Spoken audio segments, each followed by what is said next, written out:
Hey guys, it's been forever. What happened there? I don't know. That's life. I think it's also been even longer since I've done a cane tutorial, so I wanted to start off with something pretty easy today, or in my opinion is pretty easy. So this video is going to be a Smiski's cane tutorial. The clay I'm going to be using is Fimo Professional in Night Glow because it glows in the dark like some of the figurines do. Here I've gone ahead and conditioned the Night Glow clay, and this one is Night Glow mixed with green, about a 1:1 ratio. First, taking the Night Glow clay, shape it into a cylinder as smooth as possible. Also, make sure when using a big chunk of clay like this that there's no major air bubbles inside. You want to avoid trapping in air bubbles. Once the cylinder is done, start mapping out the face details on top. I'm gonna section this into 1/4 like a pie or a pizza, and then make more lines at the halfway point here, and also here. Then make marks for the eyes, nose, and mouth.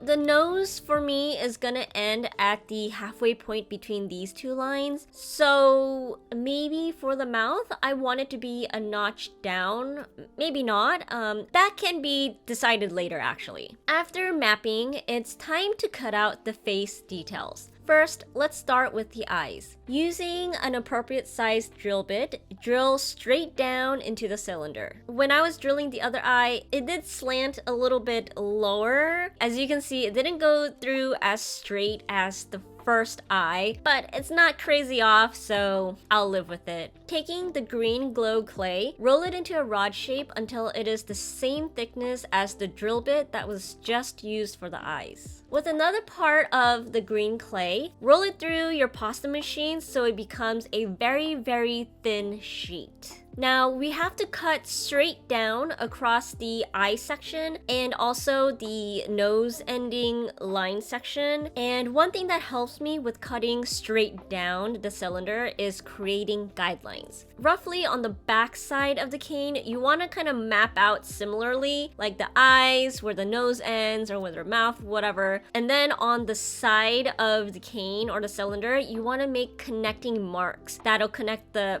front and the back side together, if that makes sense. And then when you do cut down, you follow along those guidelines and cut down slowly. I know sometimes in my videos it looks like I'm going really fast, it's just edited that way, but you want to go slowly, and when you follow the lines, ta-da, a straight line.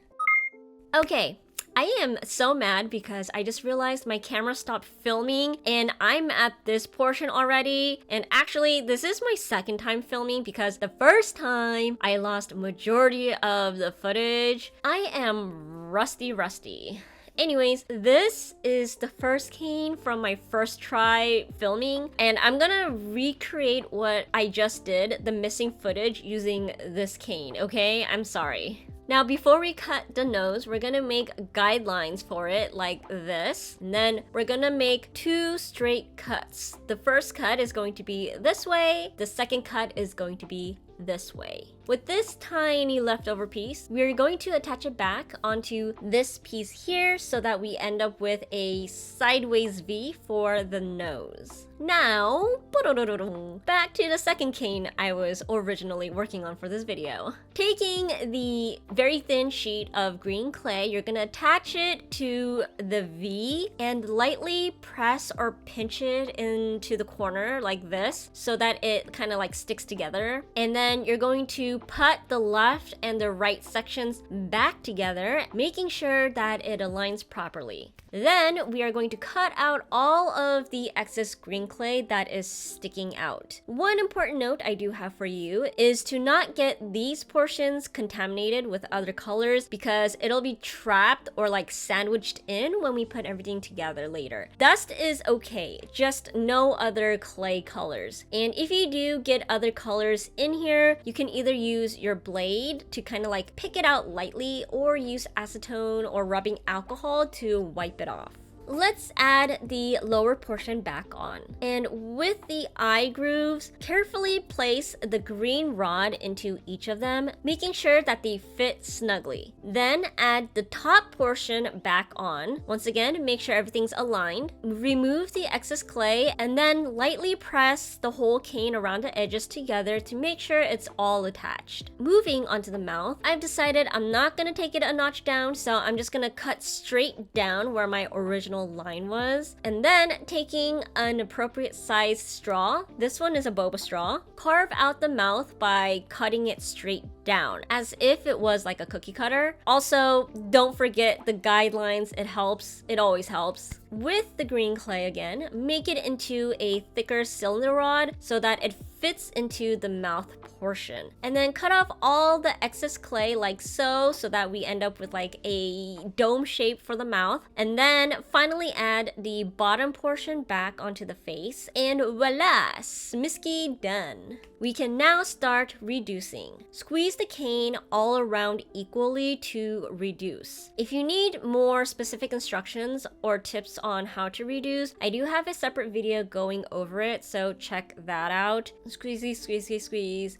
And then at the end, to smooth it out, you're going to like lightly use, I don't know, I'm using a glass, you can use a book, whatever you have that's flat and clean to roll the outside to be smooth, okay? Once it is reduced and smooth out to the size that you like, take your blade, making sure that it is sharp, and slice, slice, slice. If you struggle with your cane smooshing a lot as you slice, I also have another video going over that as well. So check that out if you want. After everything is sliced out, you can do this, you don't have to, but what I'm gonna do is reshape the canes to make them a little bit more circular because the bottom has somewhat flattened, right? I'm using a very light hand when doing this because I don't need to change the shape like a whole ton. After I am done taking care of that shit, I'm going to pop them into my oven and bake it according to the instructions. Now that time is up, here's what the canes look like after baking them, and let's put them in the dark. Freaking awesome, right? Anyways, hope you guys like this video. Like, comment, subscribe, or else 100 Smiskis will come to your room when you're trying to sleep, and it's gonna be so bright that it'll keep you awake all night. Bye.